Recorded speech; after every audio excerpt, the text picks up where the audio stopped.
Hello students, मैं हूँ doctor चंचल और आज हम लेके आए हैं आर्टिफिशियल इंटेलिजेंस की PYQ 2021 बैच का। ठीक है, आज हम लोग डिस्कस करेंगे question number 2। So let's discuss as usual. Question pattern हमारा वही रहेगा।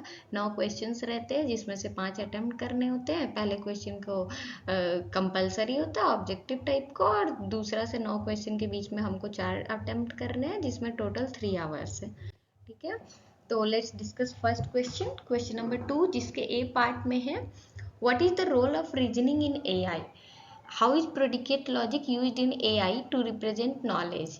तो अभी पहले हम मोटा मोटी समझते हैं कि क्वेश्चन क्या है।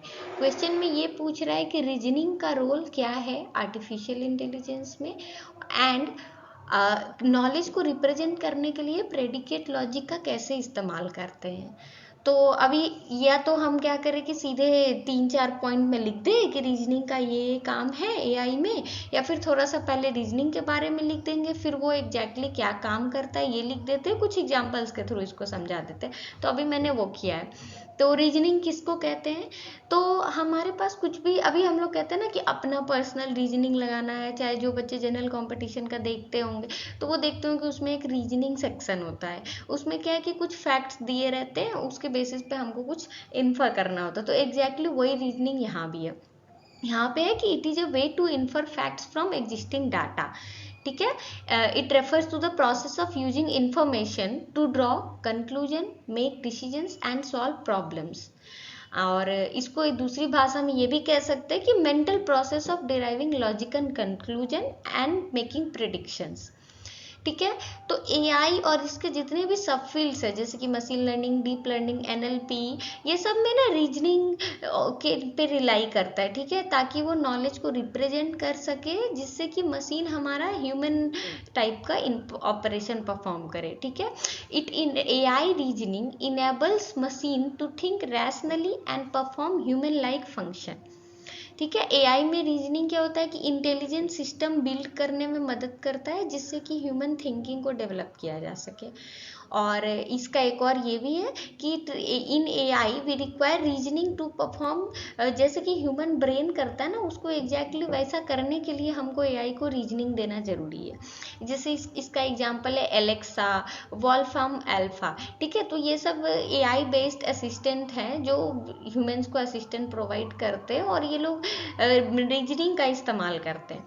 ठीक है, तो इन ब्रीफ देखा जाए तो machine like humans use knowledge representation, logic and reasoning to analyze, solve problem, draw conclusions and more. ठीक है, अभी क्या है कि what is the role of reasoning in AI, ये पार्ट हो गया।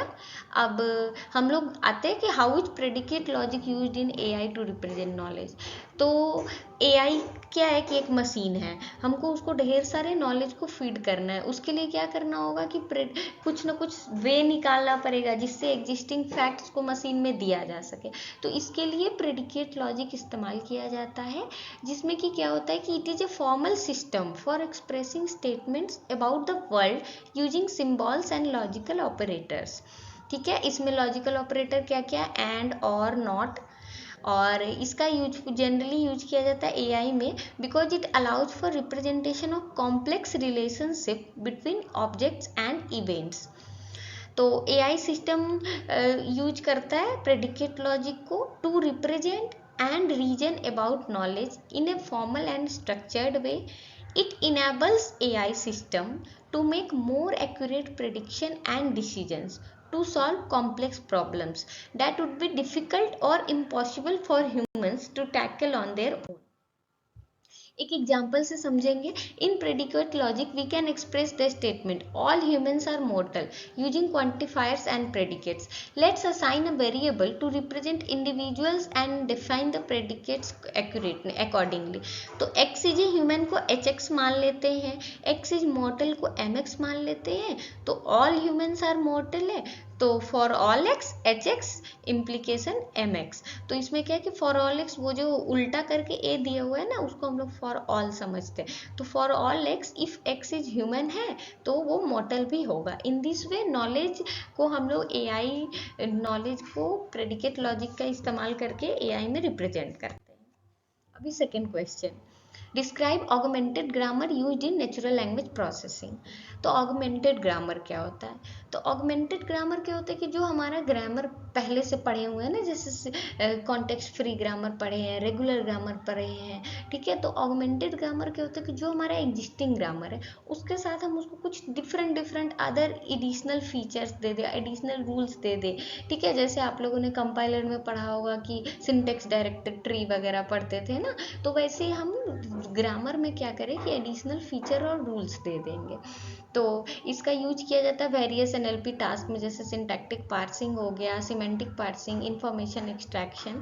तो क्या होता है कि कॉन्टेक्स्ट फ्री ग्रामर में ना हमारे पास डिफरेंट डिफरेंट एम्बिग्यूटीज होते हैं जिसको कि रिजॉल्व करना थोड़ा मुश्किल होता है। लेकिन जब ये चीज़ हम उसको एडिशनल इंफॉर्मेशन दे देते हैं कि कौन सा पार्ट ऑफ स्पीच है उसके पास, कौन सा उस वो कौन सा डिफरेंट फीचर्स होल्ड कर रहा है, उसकी प्रोबेबिलिस्टिक वैल्यू क्या है, तो ये सब थोड़ा चीज़ों को आसान करती है, कॉम्प्लिकेटेड चीज़ों को भी समझने में कंप्यूटर को आसान बनाती है, ठीक है। तो augmented grammar overcomes the limitation of context free grammar by adding additional information to the grammar such as semantic information. अभी सिमेंटिक इन्फॉर्मेशन मिलेगा तो क्या होगा कि डिसएम्बिग्यूटीज हट जाएंगी, ठीक है। अब कुछ की एस्पेक्ट है, जनरली ये ऑगमेंटेड ग्रामर सीएफजी को बनाया जाता है, इसमें एडिशनल रूल्स होते हैं, फिर इसमें कॉन्टेक्स्ट फ्री प्रोडक्शंस भी दिखाया जाता है ताकि एप्सिलॉन प्रोडक्शन हो गया, कुछ को सब कैटेगरी, एक कैटेगरी है उसको और सिंप्लीफाई करना है तो उसको हम सब कैटेगरीज में डिवाइड कर सकते हैं। उसके बाद इसमें लेक्सिकलाइज्ड रूल्स होते हैं, जैसे कि पार्ट ऑफ स्पीच टैग क्या है, मॉर्फोलॉजिकल फीचर क्या है, वो सब इसमें प्रोवाइड कर सकते हैं। प्रोबेबिलिस्टिक एक्सटेंशन, जैसे कि प्रोबेबिलिस्टिक एक्सटेंशन में होगा कि अभी हमारे पास कुछ है ना, तो अगर पास ट्री बनाना है तो उसको कुछ प्रोबेबिलिस्टिक वैल्यूज से भी उसको हम दिखा सकते हैं। सिमेंटिक एनोटेशन, कि अभी हमारे पास कुछ वर्ड्स हैं जिसका कि कुछ फ्रेजल मीनिंग भी हो सकता है, तो उसके लिए हम उसको सिमेंटिक पार्सिंग में कुछ अलग अलग एनोटेशन दिखा सकते हैं ताकि कंप्यूटर को समझने में आसानी हो। ट्री बैंक ग्रामर भी होते हैं ताकि हम लोग ट्री बैंक से एनोटेट कर देते हैं जिससे कि लार्ज कलेक्शन ऑफ जो पार्ट सेंटेंस होता है ना वो सिंटैक्टिक स्ट्रक्चर में एनोटेट हो जाए। तो ओवरऑल कहना ये है कि ऑगमेंटेड ग्रामर फाउंडेशन टूल है एनएलपी में, जिससे कि हम लोग जो भी पार्सिंग का काम है, मेनली इसको पार्सिंग में यूज किया जाता है, तो एक्यूरेटली और लिंग्विस्टिकली इन्फॉर्म्ड पार्स ट्री बनाया जा सके। इसके बाद it enable the modelling of complex linguistic phenomena and facilitate deeper analysis of natural language, ठीक है। जैसे कि एग्जांपल देखते हैं कि बेसिक कॉन्टेक्स्ट फ्री ग्रामर है तो उसमें नाउन फ्रेज से उसमें डिटरमाइनर लगेगा, देन नाउन लगेगा, उसको ऑगमेंट करना है अगर कोऑर्डिनेशन के रूल से तो नाउन फ्रेज नाउन फ्रेज, उसको अगर ऑगमेंट करना है पॉजेसिवनेस से तो नाउन फ्रेज के बाद एपोस्ट्रोफी एस लगा दिए, कैसे एडजेक्टिव को हैंडल करते तो नाउन फ्रेज के बाद एडजेक्टिव नाउन फ्रेज लगा दिए। तो ऐसे करके हम लोग ऑगमेंट करते हैं किसी ग्रामर को। तो overall augmented grammar is an important technique in NLP for improving the accuracy and effectiveness of natural language parsing and understanding. So this is my basic information. So you can mail me for any queries. Thank you. Hope to see you in next video.